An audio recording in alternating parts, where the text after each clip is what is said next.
Samantala mga sakit na nakukuha sa maruming tubig, malatrangkasong sintomas at iba pa posibleng mausong sakit sa tag-ulan. Tutukan sa ulat ni CJ Turida. Sa alitan na naman ang init-lamig ngayon habang tila nagtra-transition ng tag-init sa tag-ulan. Wild weather ba? Tila wild din daw ang mga sakit na posibleng mauso sa mga susunod na araw, lalo pag tag-ulan na talaga.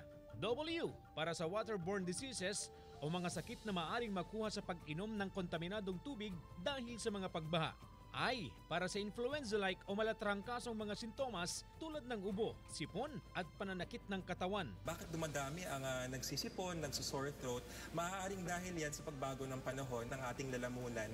Naninibago sila dun sa tubig, sa hangin. Nai-irritate yung lining ng ating mga lalamunan at ilong. Huwag din daw kalimutan ng L o leptospirosis dahil sa mga pagbaha at ang dengue at iba pang sakit na dala ng mga lamok tulad ng Zika at chikungunya. Pag medyo malamig, maraming tubig, kung saan namumugad itong mga lamok, talagang tumataas ang dengue. Bukod sa wild diseases, binabantayan din ng tumataas na kaso ng COVID-19 dahil posibleng humina na ang bisa ng mga tinanggap na COVID-19 vaccines noong pandemya. Ito rin ang tinitingnang dahilan ng Ministry of Health ng Singapore sa biglang lobo ng mga kaso roon, kaya muling pinaiigting ang kanilang pagbabakuna. May mga reformulated vaccines na, mga updated COVID vaccines, kaya lang hindi available yan dito sa Pilipinas. Talagang mag-ingat tayo at magmatsyag sa mga sintomas natin dahil pwede tayong mag-severe, especially doon sa mga matatanda, even if you are vaccinated.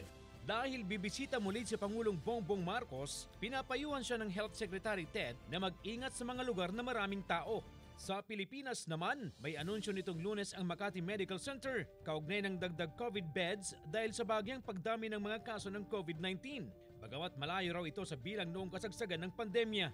Sa buong bansa, mababa ang hospital utilization rate ayon sa Health Department. Pero pinag-iingat ang mga vulnerable o yung mga nakatatanda at may ibang malubhang sakit. No requirement for border control, no requirement for mandatory mask, no requirement for additional vaccination. But we're monitoring the cases. CJ Torida, 1 North Central Luzon.